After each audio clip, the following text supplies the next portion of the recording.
Hey, how you doing out there in YouTube land? This Stiletto coming at you from the Wild Wild West.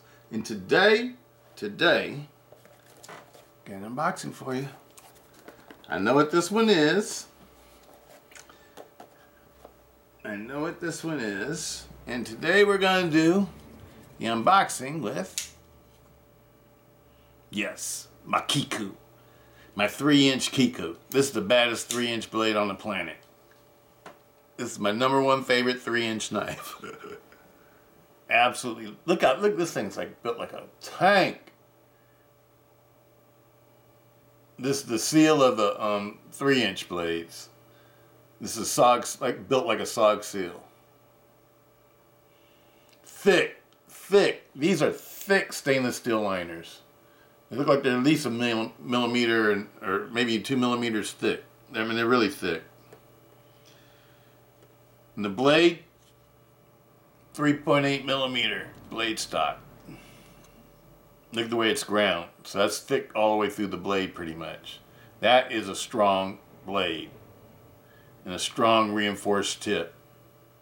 Saber ground. And it's called a Tonto. A Kiku Tonto. The flipper tab keeps your fingers extra safe. XR lock.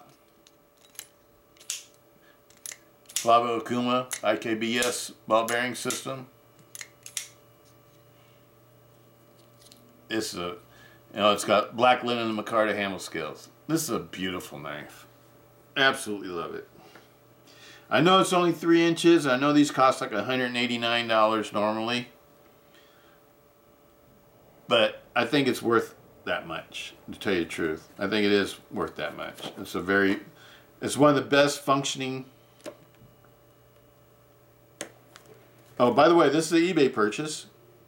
I'm not going to tell you the person's name. They're using their regular name on here. But I bought this on eBay. And this is the second item I bought from this person. The second item. And he really wraps stuff up really good. And you gotta be careful though, because if you don't want to cut the box, you gotta be careful. So you're gonna see me mostly tear this off because I don't want to damage the box. Because this is a collectible for me. Why? Because I already have one in my drawer.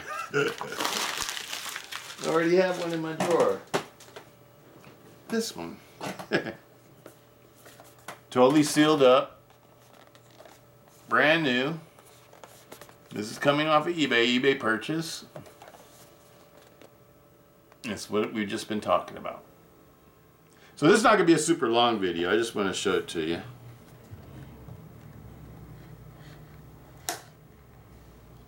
I'll leave a link to the seller.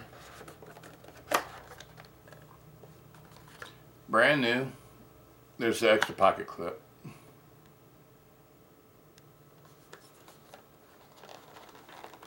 Black linen micarta.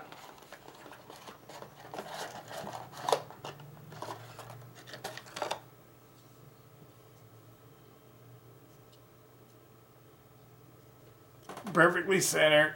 This is a brand new knife. Never been used.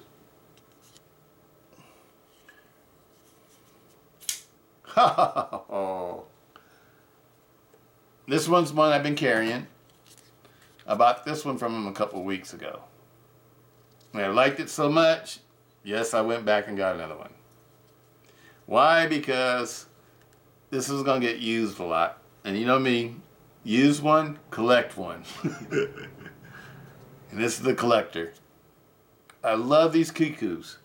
And before you think I spent $189 in each one of these, let me let you know something. I spent $130 for each one of these. Got a great deal. I'll leave a link to the seller. I think he's all out of them though. I don't think he has any more. But he's from Oregon. He lives in Oregon. Awesome deal. I can tell like how these have changed since, with the pocket wear. But this black linen micarta handle scale material, it just, I don't know, if you haven't experienced yet, I suggest that you go out and get it. Get one of these or get something with a linen micarta handle scales. And let me just show you the other one that's in my drawer. My other Kiku. I got 2 Kikus in my drawer right now. And that's my auto. Or, it's not necessarily an auto, it's what do they call them? An assistant knife. I'm putting this out the way. But these are my Kikus. These are my Kikus. Let's weigh it real quick.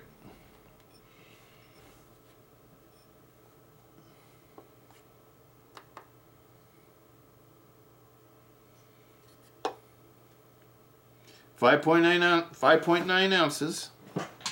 Specs, close length. 4.3 inches. Locking mechanism, XR lock. Edge type straight. Handle linen micarta. Opening mechanism, XR lock, thumb hole kick. It has 3 different ways you can open it.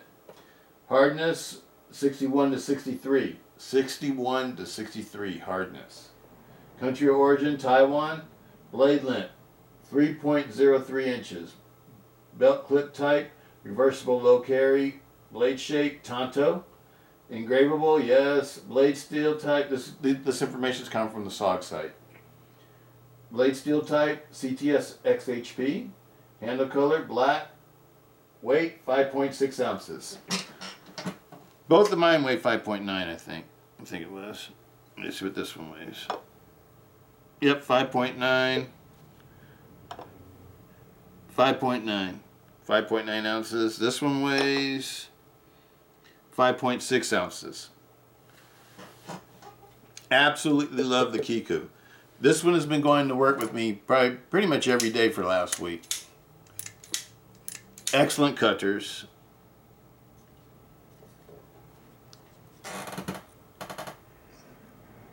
CTS-XHP.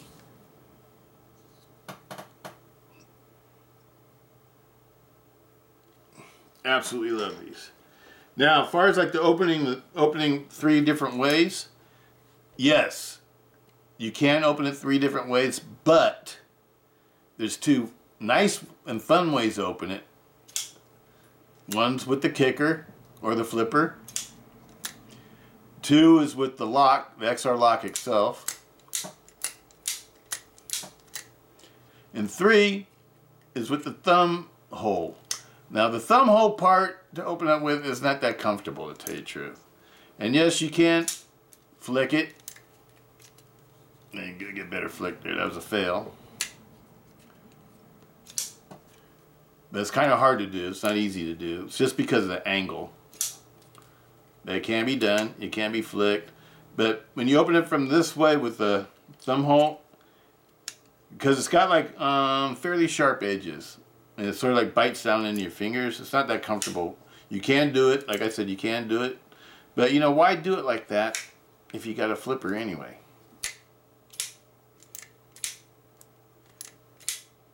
And flipper knives, I sort of like them best when they don't have like a thumb stud or any kind of hole or anything, because I don't need that. Let me show you what I'm talking about. These are some of my favorite flipper knives. The S.O.Gs. And the reason why is because there's nothing obstructing the blade. And these are really nice when you're cutting things too, because you don't have nothing getting in the way. Even though a thumb hole doesn't get in the way, but the thumb studs do.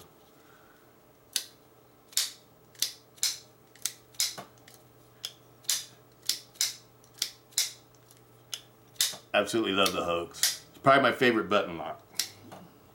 Button lock flipper. Love my S.O.Gs.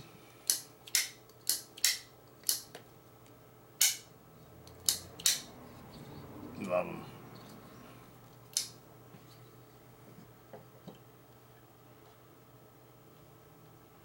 But like this one is a linchpin.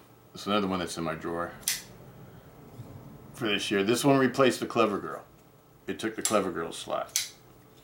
because I bought this one this year, the Clever Girls from last year. Remember, I'm trying to, and I've gotten weak on a couple of knives. I don't know if I'm gonna do it. I don't know, whatever. But anyway, let me put this one back where it goes. Put this one back where it goes. And this one is going into the safe. It's officially going into the safe. This is a collector. So we're gonna set that aside. And we don't need the scale anymore right now. So we'll set that aside too. And I just want to show you what my box looks like so far this year. This is my box, so I guess it might be easiest to do it this way, huh? This is my box. And the ones that haven't been replaced yet are this one, and this one. And I thought I'd discuss this with you. Because I don't know if I want to replace those, because I don't know of any other stilettos that are out there that are flippers or access locks, or, you know.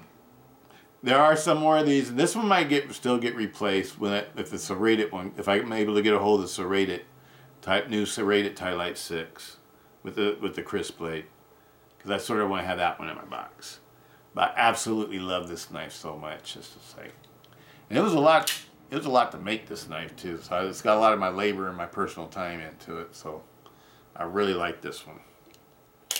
It's one of my favorites. Favorite stilettos out of all my stilettos that I own. And I really love my Benchmade 391 BK.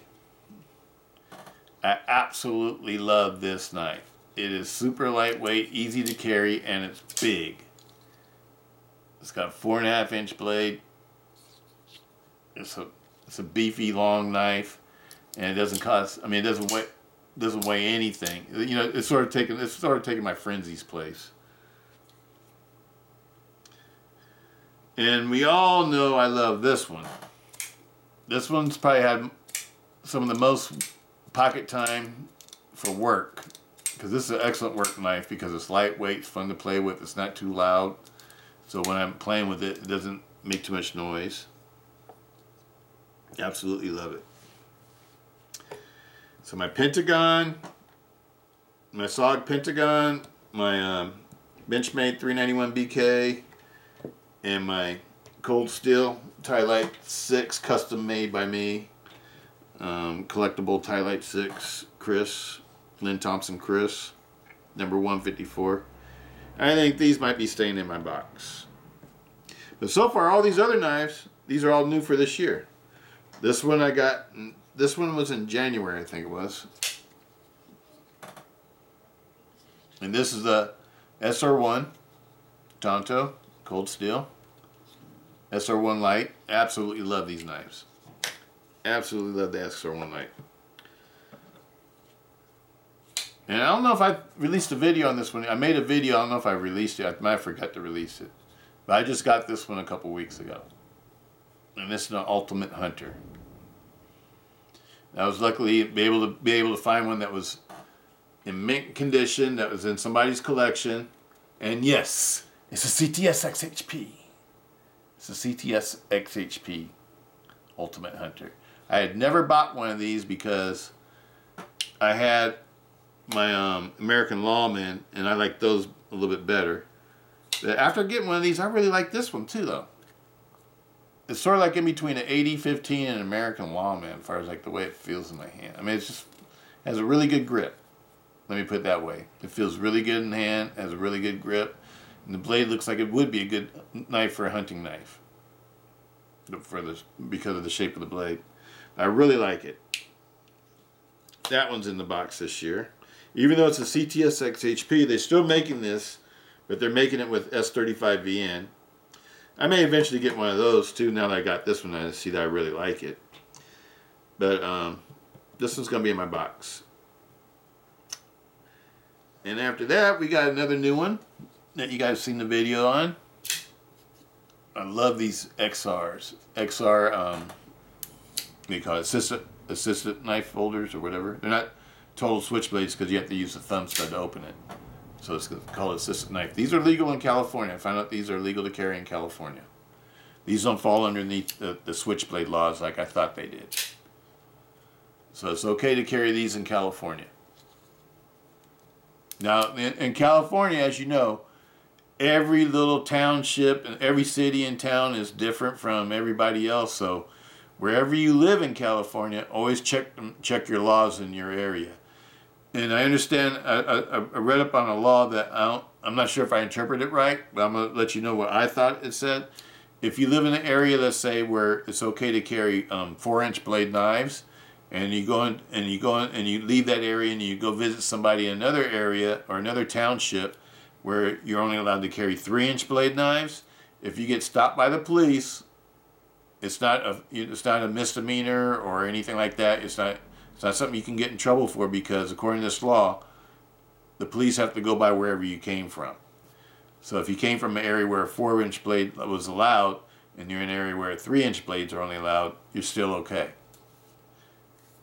And I think they came out with that law because all these different jurisdictions have different rules and regulations. And they did something so people won't get in trouble if they come from one area and go to another area. I think that's the purpose of the law. Which is a good thing if everybody's going to have all these different laws. I think they should just have one state law that sort of covers the entire state, and so you don't have all these different laws and things like that. You know, because like in my area, you know, a few years ago was like 4-inch blades weren't considered, you know, anything that was over a 4-inch blade was considered a dangerous weapon. But it was still legal. You're still legally allowed to carry them. But if the police saw you with it, they could take it from you and confiscate it, because they can consider it a dangerous weapon if they wanted to. And now there's talking about 3-inch blades. Anything over a 3-inch blade can be considered a dangerous weapon. So even though I never really come in contact with the police and stuff like that, I still like to follow the laws and rules and stuff like that. And I'm not going to get into just carrying 3-inch blades or whatever. You know, I've always carried like 4-inch blades and 5-inch blades, 6-inch blades. But me carrying just carrying 4-inch blades is like me carrying a small blade. Because I'm one of those people that have always carried the 5.5 inches and the Ti-Lite VIs and all that. You know, I carried one of these for a lot of years. And I prefer to carry bigger blades. And it's just me. Small knives are cool and stuff like that, but my preference are longer and bigger blades. This one's an excellent knife, though. This blade shape is excellent for cutting things and slicing things. It's a very good knife for a utility knife for using it every day. And this is a S.O.G flash, AT flash XR. This is the Kiku. I love this one. This one I love because it just feels so good in my hand. This is one of the knives I have that feels the best in my hand of all my knives. I love this natural, they call it natural linen micarta. I think that's what S.O.G calls it. It just feels good in your hand. And this knife is sturdy. This is a plunge lock that doesn't have any play at all in the blade. And even some of my more expensive plunge locks, at least they have a little bit of side to side. This doesn't have anything. It's totally solid. And it feels solid. I mean, when it opens up, it feels solid. It's a beautiful knife.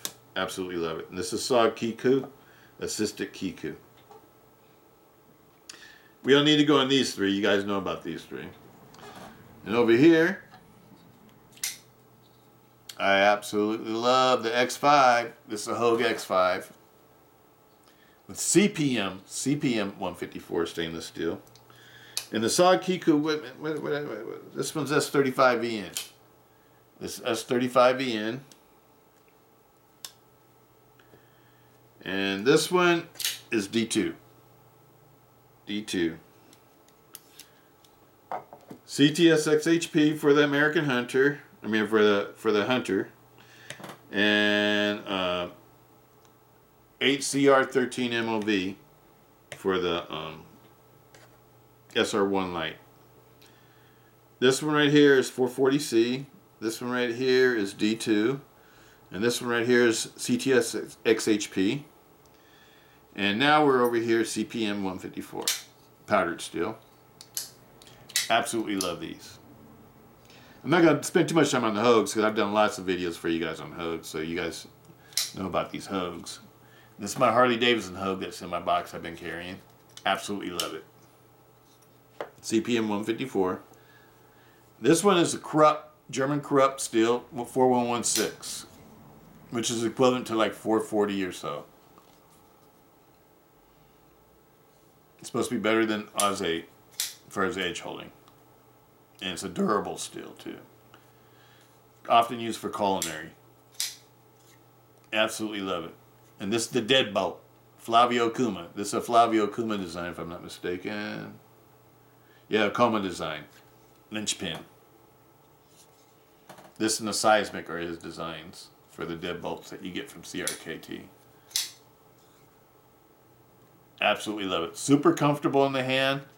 This is more comfortable than the Clever Girl. Even though I love the Clever Girl, it's my favorite out of the new deadbolt knives. I absolutely love this one too. The Linchpin's really nice too. And this has the glass reinforced nylon handle scales. This is not G10 or anything else. It's glass reinforced nylon. It's done very well.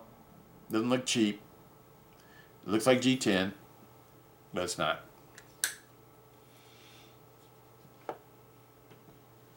Over here, the Talwar and Friends.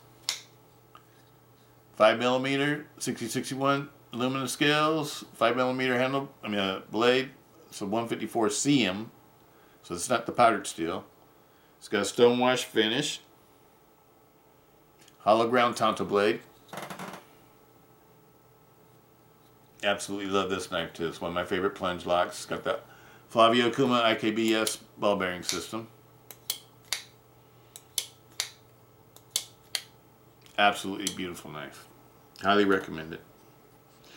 The only thing that on this knife that I'm not super favorite. I love the way that this pocket clip works, but it bites your hands. After a while, it can be uncomfortable when you're cutting things. That's the only thing. That's my only gripe about this knife is the pocket clip. I love the way it looks. You know, I know it's the exact same pocket clip that he uses on his customs. That's why they used it. But it's not the most comfortable pocket clip. And this one here is the Kiku. My new Kiku. Absolutely love it. And we just talked about that one, so I'll need to go over that one. But that's all I got for you today. Hope everybody's doing good. Peace out. Stiletto.